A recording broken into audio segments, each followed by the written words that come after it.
Alloh taolo rahmat qilsin. Ibn Taymiy rahimahullohning xizmatlari katta bo'lgan. Shialarni, ya'ni umurtqa pog'onasini sindirib olgan u kishi. Xullini Minhajul Karama fi isbatil imama degan kitobiga qarshi Minhajus Sunnani yozgan bu kishi. Minhajus Sunna boshqacha kitob. Nasroniylarga, yahudiylarga raddiyani sindirib tashlagan.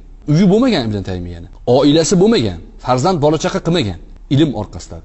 Qamaladi, chiqadi, masjidga boradi, dars beradi, qamaladi, chiqadi, masjidga boradi, dars beradi, jihodga boradi, jang qiladi, qamaladi, masjidga chiqadi, dars beradi, jihodga boradi, jang qiladi. Oxiri qamaladi, qamoqda vafot etadi.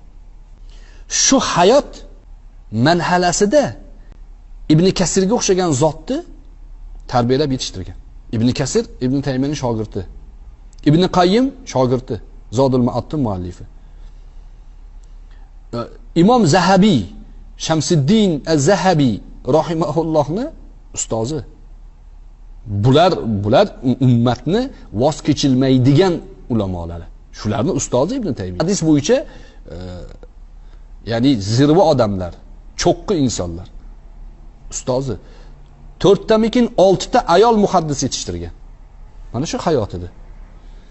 Ikkita kalimani bir-biriga ulolmagan odamlar u kishi haqida tuhmat, ya'ni tanqid qilishligi qiziqda.